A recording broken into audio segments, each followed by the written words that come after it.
Welcome in to the Guerilla Sports Off Ice post-game live. And this live is brought to you by our good friends over at Trusted American Mortgage. Trusted American Mortgage salary-based mortgage consultants want to help you get into a better interest rate and lower your monthly payment. Go to trustedamerican.com to see how much money they can save you today. Hello and welcome in. Please do not leave your luggage unattended on the station.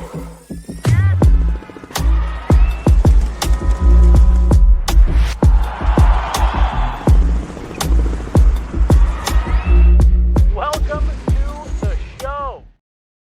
Welcome in, Avalanche, Utah post-game show here, Guerilla Sports Off Ice. Avs take care of business, Megan, 4-1. Final might be a little bit misleading. This was a close one right down to the bitter end.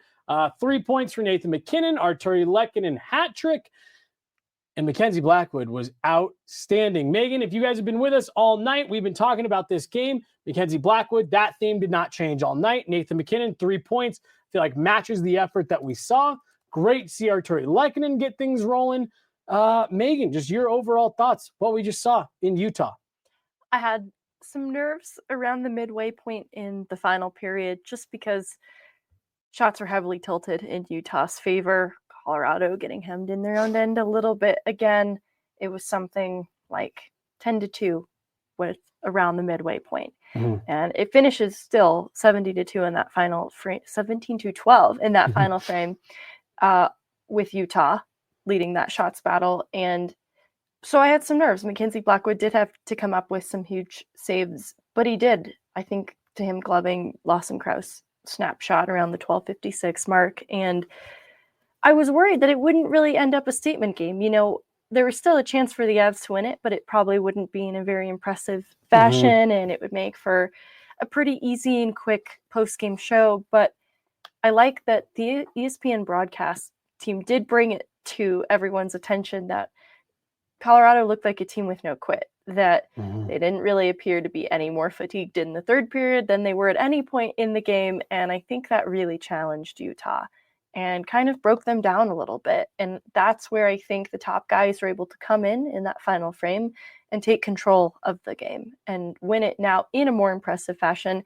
And unfortunately, but in a cool way, give us the opportunity to give Mackenzie Blackwood his flowers in this game, because they didn't do themselves many favors to start the period, taking a penalty. I specifically asked them not to, but Mackenzie Blackwood comes up huge, and I'm really happy. You know, the stat we just saw about their road record, 13-7? Yep, 13-7. It's been impressive, and for them to come out of the break with that kind of strength where they've previously struggled is really an impressive result. Well, and to be able to battle through like what you said of they didn't do themselves a ton of favors in the third period. They didn't look on top of their game for a full 60, but for them to be able to come out after the break, battle through and get the result, which is what matters at the end of the day. You've got to be very impressed with that, what we saw from the Avalanche here tonight in Utah. I want to talk a little bit about this third period before we take a little bit of a broader step back. You and I went into that third period in the second intermission report, said, get out of your own way. Don't take any penalties. Be more disciplined. Help out your goaltender.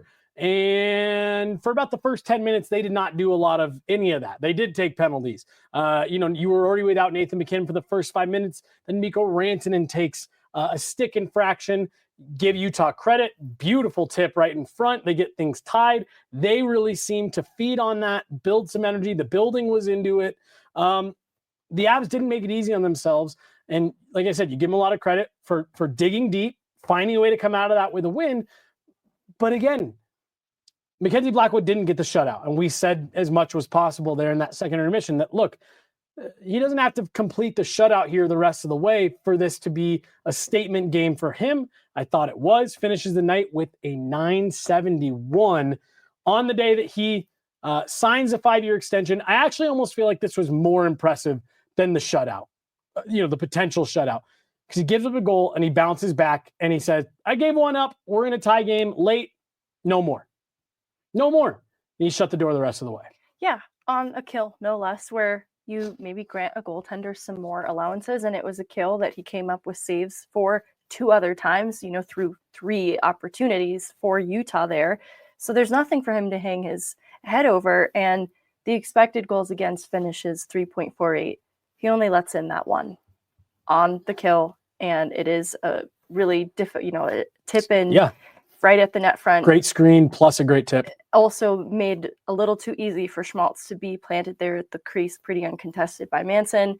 I'm not looking at Mackenzie Blackwood too critically there. And then I key in on the Clayton Keller backhand attempt kind of late in this game, shortly after the Lehkonen goal happens, where there's a little life injected back into this team. That can absolutely change the momentum of the final minutes in that game and give Utah just enough room to climb back into it. And so denying an elite player like Clayton Keller in that moment is huge for Mackenzie Blackwood. And so I think those saves you can key in on as being a huge part of the storyline in this game. Well, and that stop on Clayton Keller, like it's a little mini breakaway at best, in terms of how much room he had clear the defenders. Forehand, backhand, and Mackenzie Blackwood gets the initial stop. But if you watch that puck from the ice level angle in tight on the net, that puck keeps moving.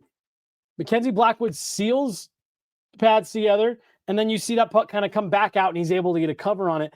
That's one where if you are not a technically sound goalie and on your push, if you're not coming back through and sealing everything up after that push, there's pucks that are going to beat you. And I'm not doing this to be mean. This literally just popped into my head.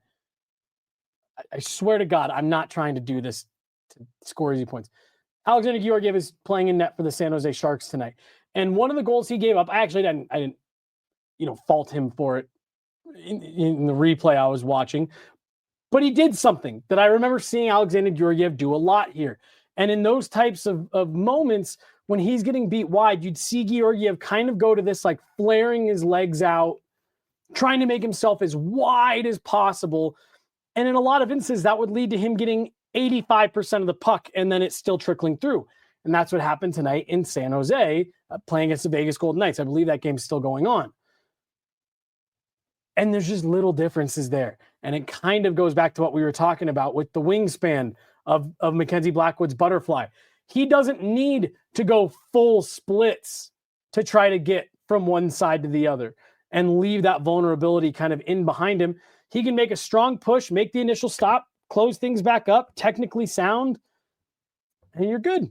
And you never know that puck was trickling through because he's calm, collected, in control, gets that puck stopped, even though it's moving around a little bit, gets the whistle, moves on. Just small little differences. Again, we don't need to talk about Alexander Georgiev. Just, I noticed it tonight, and you brought up that save on Keller. Again, it's the little differences in net that are making the huge impact for the Avs. Right now, what are the thoughts you have on Mackenzie Blackwood doing what he was able to do here tonight? I think the timing's perfect. It would have been cool if it had been a shutout. But to your point, I think being able to see him respond to letting in a goal in the third period, I think is incredibly important for him.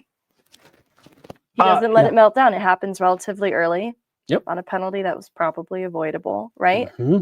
He doesn't let it bother him. He doesn't look bothered by it at all. Energy goes up in the building, and he just kind of gets right back into his zone. Yeah. Corey Masasak reports it's one of the loudest buildings they've been in a while. So the crowd really gets into it following the Nick Schmaltz power play goal, and Mackenzie Blackwood doesn't let that get in his head. When we were actually told when I was out in Utah earlier this season that the Utah Jazz apparently are known for having one of the most loud, raucous, on top of you buildings, and it's because of the way the arena is built.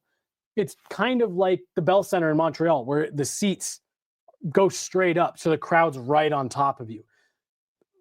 Hockey, the sight lines aren't great. Evan Rowell, who was there tonight, was reporting that, when we were there earlier in the season, a lot of the obstructed view seats went empty for Avs Utah earlier this year. But that first game after the Christmas break, there's always a lot of people who get tickets as gifts and stuff like that and go to games. So it sounds like it was a pretty packed building. Don't doubt for one second that it was jumping in there pretty good tonight. Let's shift gears here and talk about Nathan MacKinnon and what he was able to do tonight. 3 assists, a fight. Doesn't get the Gordie Howe hat trick, but that is what you want to see out of a leader who is the emotional leader, the emotional engine of your team. I feel like Nathan MacKinnon made sure his group was going tonight. It's not to be understated because it's not just he makes the right passes on both of the goals, the not empty net goals. Yeah. Which is also incredibly important, by the way. But it is the other side of it, being involved and standing up for himself at the end of the second period and continuing then in the third period to lead the top guys. I think it isn't a coincidence that the difference makers, at least on the score sheet, are consistent of the top six, and particularly the top line is really going tonight. And I think you look to Nathan MacKinnon as being the one to lead in that sense. I also just really love, I don't want to say effort. This looks like a different team than it did 2 weeks ago, Megan. The belief, the confidence, the compete, maybe that's the word that I'm looking for. I just really like the compete level from this team right now. And you mentioned off the top how the ESPN broadcast was mentioning no quit in their game. They just kept coming back anytime, even if the Avs would have a couple bad shifts, Utah would have them in their zone. They just found a way to push back and get back on the offensive and never, gave anything easy to Utah. And I feel like early in the season, yes, the goaltending was the bulk of the issue, and analytics would say that, the eye test would say that, but it did feel like at times the Avs lost some of that compete. I feel like it's back, and it's just making such a massive difference. 4 in a row, 8 of their last 10. This team feels like it's believing in itself again. I agree with that. I know it feels easy to say because the wins have also kind of been alongside what appears to be an observable difference in confidence, but I think it all works together. I go back to how this team has sometimes looked coming out of the break, and so I think that's a significant detail in this story, that it wasn't as weird of a hockey game. And going back to the comments on the broadcast, the comebacks we've seen them launch in third periods have been out of desperation and necessity. This game was never so far beyond their reach. And so I like that they still played with that same urgency that we've seen in other comebacks that they've been forced to launch in third periods. I like that they had that same hunger. It was just a lot less necessary because they didn't put themselves in quite as bad a position.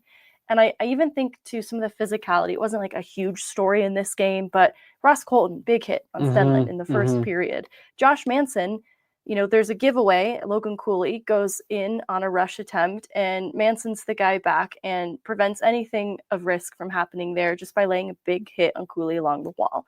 And I think it's important to kind of shout out to this team leads and hits coming out of this game. It's another part of this story is they're not just doing the elite playmaking things that the top guys in Colorado are expected to do. It was a hard-fought game from lines 1 through 4. Everybody on the back end, Josh Manson in his first game back, there's obvious rust there, but there wasn't an engagement issue at any point tonight. They made some mistakes. They maybe took some penalties you'd want to have back, but I don't think the effort was ever an issue, and that's really significant. Artturi Lehkonen gets the hat trick, first hat trick of his career. And I'm sorry, it just updated, so I don't have it pulled yet. Maybe we'll talk about it here over the weekend at some point. I'm looking at this heat map, Megan, and my favorite thing about it, you and I have talked about in the past, that this team, when they get into a rut or when they start to struggle, the offense isn't there, that when they simplify the game, get back to getting in front of the net, smarter passes, shooting from everywhere. I'm not saying that has to be their all-time formula. This team is speed and pace and snapping the puck around, things like that. But when they are struggling and they can get back to those basics, the results usually come along with that. Tonight, Karel Vejmelka was playing outstanding. For as much as we've talked about Mackenzie Blackwood, Karel Vejmelka as well. Really good night tonight for him. How did the Avs break through? Twice. Artturi Lehkonen going to the front of the net and winning puck battles, finding loose pucks and just punching them home. Artturi Lehkonen tonight showed why he is such a valuable asset to this team. Once again, in addition to the stuff that he does away from the puck, 200-foot game, he is a guy that just seems like a pain in the ass to play against. And he's always parked right in front of the net, gets rewarded with 2 with a goalie in, then finds the empty net as well. I think in looking back at our recent period of the last 10-game stretch, Artturi Lehkonen has been doing great things, especially since he missed pretty decent time at the start of this year. And so it's not surprising, but it had felt like it had grown a little quiet. And in talking about how Bednar is clearly looking for something in the top six, it's great to see the top line in this current iteration get going. Now, the combination of Lehkonen, McKinnon, Nichushkin, it really worked tonight. And Arturi Lehkonen was a huge part of that because he's been on the doorstep of broken plays and just maybe hasn't had the best shot selection in that moment. And so it's great to see him, who's been doing all of the right things process-wise, get rewarded, especially because Karel Vejmelka did play great tonight. So it's not just by happenstance. They really had to fight for every goal. Because to your point, Colorado didn't give very much easily. Utah especially didn't. There were 20 additional attempts at the end of this game blocked by Utah before anything even sees Vejmelka, but the expected goals against Vejmelka still ends 3.59. And so that points to quality creation on Colorado's behalf, and a lot of it is the top line. Despite the ups and downs, the Avs were able to kind of analytically control the bulk of this game. But again, I just keep coming back to they had to grind this one out. Utah, for as much as the Avs didn't go away, Utah never went away. They built on the momentum in the third period, and the Avs just had to keep finding a way to gut this game out. And I think that's the part that just keeps standing out to me. I want to go back to someone we talked about in the first intermission here, Devon Toews. Cale Makar ends up edging him out by 5 seconds to lead the game in ice time, but Devon Toews, 25 minutes, 12 seconds. You and I both commented after the first that we thought it was maybe one of his best first periods that we had seen in a while, or one of his best periods that we had seen in a while. He looked engaged. He looked fast. You called out the back checking play where he comes back, makes a beautiful stick check to break up. Who was that on the breakaway? Doesn't matter. But finds a way to get back. It was Krause. It was Lawson Krause. Finds a way to get back, break that up. Doesn't take a penalty. He's a guy that we have talked about being someone who's not necessarily struggling, but has not played maybe up to the expectation this year. Thought that he could benefit from some time off. What did you think of Devon Toews for the last two periods? I thought he was great. And I mean, even in the first period, I think his hole on the night was fabulous. There were mistakes, but he corrected any mistakes that he made and then played good hockey on top of it.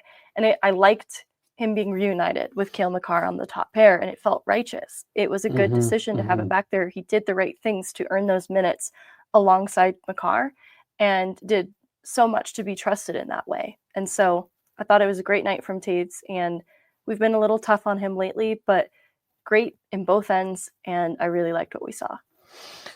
Avs only give up 5 high-danger chances at even strength tonight in this game. Yes, you can point a lot to the goaltending doing its thing and coming up big for the Avs in a lot of instances over the last couple of weeks. But I do feel like that would be us selling the defensive play in front of these netminders just a little bit short, both on the penalty kill and at even strength. It does feel like it got a little bit scrambly at times tonight, but it feels like on the whole, we are just seeing a much better defensive effort from this group. Seems like the communication is better. Seems like the rotations are better. They're getting pucks up and out, and it happened a couple times tonight where Utah maybe pushed the pace a little bit, but it doesn't feel like they are allowing teams to establish the zone and just hem them in and pepper shots for 2 minutes at a time, the way that we saw several points in the early part of the season. Do you feel the same way, or did it feel like maybe it got a little bit too scrambly, a little bit too hemmed in your zone at points tonight?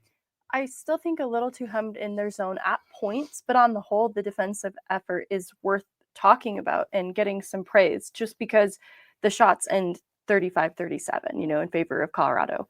And so this is still a pretty high volume shot that they were receiving. And you look at the heat map similarly, and there's a decent amount of opportunities created inside home plate that they didn't capitalize on, save for one on their power play opportunity, which points to a team that was at least getting pucks out from the net front, even if they allowed the initial attempt. I think Mackenzie Blackwood in allowing fewer rebounds, but also the defenseman cleaning up and clearing pucks from the net front became huge to disallow rebound opportunities to create the second attempts, which would have been even more dangerous. And I think that is good defense. You obviously don't like to see them generating chances inside home plate at all. Right. But I think given the circumstances, that is something they can build upon and lock down even more. And obviously Utah gets a power play goal, but they have 2 significant kills in addition to that. And I think that's also important for a kill that has been so good in the month of December, that it continues to be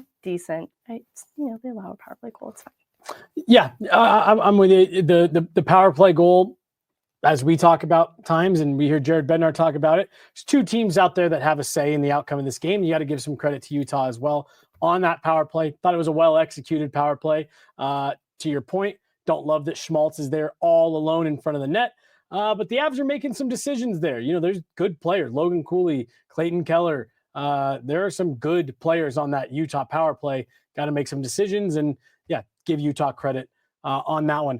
We are going to start winding things down here. Get your questions into the chat. Have you had any come through did you put something out on X? I did. There are a couple here. There's a couple there. All right. Any last thoughts before we get into the questions? Any last thoughts for you on what we saw in Utah tonight? Big win. Big win.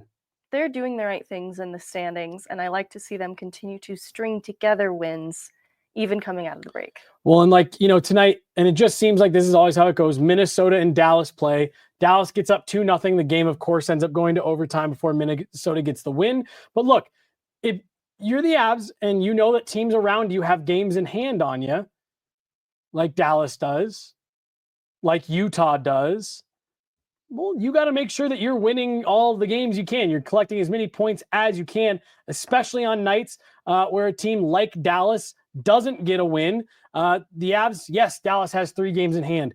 The Avs sit now 3 points ahead of the Stars, 3rd in the Central Division. Again, we're not getting overly obsessed with watching the standings quite yet, but it is something that we are approaching the halfway point. You've got to keep an eye on. To your point, big win here tonight on a night where Dallas lost. So you needed to help. You need to help yourself make up some of that ground. What's a question you got here? Adrian asked if there has been a pre-Christmas and post-Christmas break bookend Hattie before,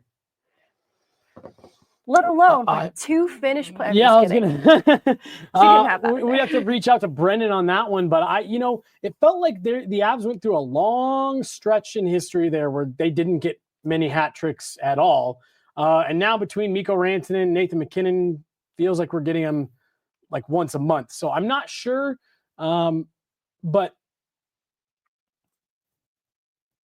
I don't know. That seems relatively unlikely, right? I don't have that answer to that stat either, but it's a great question because this does feel like a pretty unique circumstance. For sure. I got one in the chat here. Sorry, I arrived late. Not sure if you covered this. Thoughts on Manson's performance? That's actually one of the questions I got on Twitter as well. Let's also give credit to who it was on Twitter who asked. I believe it was Katie Bartlett. She has asked questions very regularly for us. So thank you, Katie. Yep. Exceeded my expectations, given the amount of time he missed, the rust, given that the team couldn't really get together and skate these last few days. And based on what I saw last out of Josh Manson and the battles that he was still fighting with the injury, thought he looked really good tonight. He wasn't without mistakes. He led the team in giveaways with 3, but kind of similar to a Taves who also had a couple of mistakes that you could pick up on.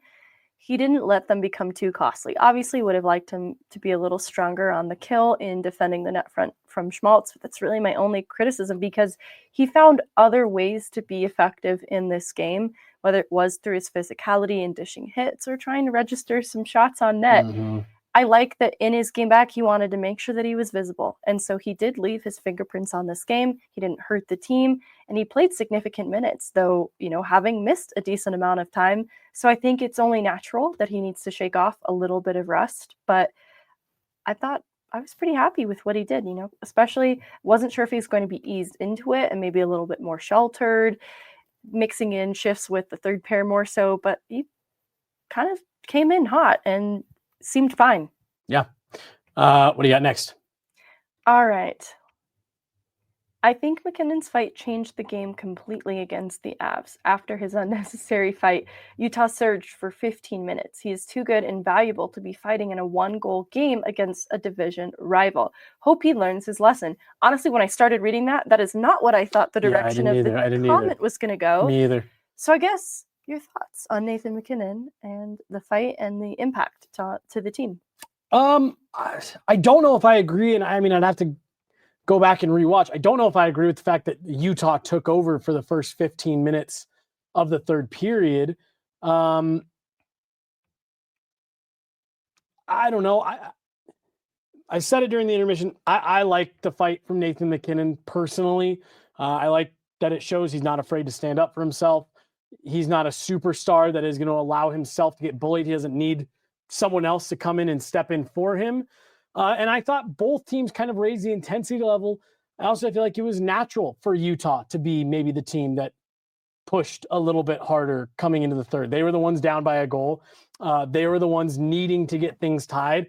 And then they were the ones who very early went on the power play, were able to score a goal, feed off the energy. I just feel like more than the fight went into what led to Utah's surge in the first half of the third period there. But again, I do like the overall message. I agree with what's coming through in the chat right now. You don't want Nathan McKinnon doing that every night. You don't want him risking the injury, putting himself in the box for 5 minutes. But I actually think that it is a good thing to see a leader like that on your team do that every once in a while to just show I'm in this fight as much as anybody. No pun intended. I'm in this fight as much as anybody, and no one's going to push me or anyone else on this team around. I think that's a good message from a leader. I do too. I think it's situational, and if it became a habit, would absolutely have concern around it. And I think the opportunity made a lot of sense. He was being unnecessarily baited and bullied by Hayton and just responded. Going back to the Josh Manson thing for a second too, because I was looking this up while we were talking about him. He actually finished with the second fewest scoring chances against at even strength, with Sam Malinski with a team high in allowing the least amount of scoring chances against. So it was a really good night defensively from Sam Malinski. And I think back to a moment in the first period specifically where he blocked a shot lane perfectly and denied an opportunity. I forget who it was, but it was somebody that absolutely posed a threat. And I think that set a tone pretty early. Pretty good night. Obviously, that 2-on-1 that he broke up. You're saying? Yes, yeah, early in the game. So good game defensively from Malinski, and after no points in the month of December, finally gets on the score sheet, plays a role in the first goal for the Avs. And I think that's a significant night from Malinski that I just kind of wanted to use Manson not having a terrible night defensively to also compliment Malinski. There was a comment that came to the chat that said they felt like that was maybe Malinski's best 200-foot game of the year. I liked what I saw all over the lineup tonight. Yeah, there was a lot to really like. I agree with you. Now, we talked about Giovanni Smith at the first intermission, saying we want to see more from him. We want to see him contribute in a bigger way. I don't think took a shift in the third period, him and Uriinola. Other than those two, who, again, I don't think were bad. They just maybe weren't having the impact that Jared Bednar was looking for. And in a one-goal game, Jared Bednar has shown time and time and time and time again that if he is in a tight game and he doesn't trust you to be out there, he's not going to play you. So outside of those two players, who, again, I'm going to definitely stop short of saying they were bad. Right. I really liked what I saw all over the lineup tonight. It stinks. Both take a penalty. And honestly, the Anala penalty was weird. So I really feel a little bad for him. But you're right. He shores up the bench when it's super close and really leans on his top guys heavily. So they finish with big minutes. Mm-hmm. It's not an easy task for them, but they seemed hungry for it. Yeah. You get the sense that Nathan McKinnon wanted to be out there as much as possible in that third period. And it's a good thing he was. He was a huge difference maker.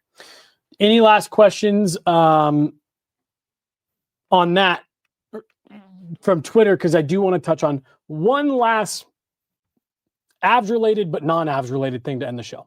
No more questions. Cal Ritchie, Team Canada, loses in a shootout to Latvia. Third win ever for Latvia at the World Juniors. Canada beat Latvia 10-0 last year. Cal Ritchie gets a beautiful goal, and I actually tweeted out, I really like the play. Wins a board battle, cycles it around, then looks like Nathan McKinnon out there letting go of a one-timer from the circle, but Canada falls short. Did you just have any thoughts on Cal Ritchie, or what's maybe the biggest upset of like the last century at the WJCs. I don't have a lot of thoughts about Cal Ritchie because I don't think that he lost the game for Team Correct. Canada. Yeah. And I think that Latvia deserved a little respect. You were pointing back to last year's World Juniors, and I do think that this is a team that's been building towards being more competitive. So this feels like the result of that. Yep. And because of the nature of the tournament too, it can, like I remember USA being eliminated a lot sooner than I thought the year before last. Mhm. And it was a little bit disappointing, but I think that's just the nature of the tournament. And I'm just excited to see names that I'm not as familiar with then get a little bit of time in the sun. Yeah. I don't think it speaks poorly of, or like reflects poorly of Cal Ritchie his potential. And so I'm not putting much stock in that, but it is kind of fun to see an upset. Like nothing against Team Canada either.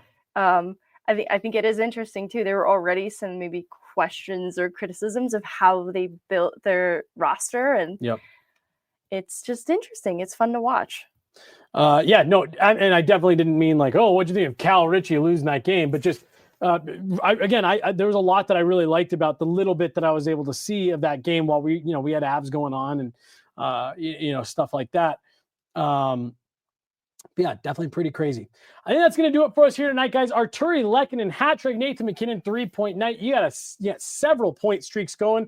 Val Nichushkin, Mikko Rantanen, now up over 10 games. Nathan MacKinnon, 10 games, 18 points in those last 10 games, and a 971 from Mackenzie Blackwood tonight to continue to add to what has been an impressive start here in Colorado that led to a 5-year contract extension today. We talked at length about his contract extension and Avs goaltending as a philosophy, how they are looking right now, what the plan might be for the future. And we also dive in a little bit to the comments that we got in, that we heard from Ivan Prosvetov in an interview criticizing the Avs and their goaltending coach and the way that the organization treats goaltenders. We got into all of that earlier today on Guerrilla Sports Off Ice. That is available for you audio only or right here on our YouTube channel. I think you could also go back and find it on X as well, but I highly encourage you to go listen to that one.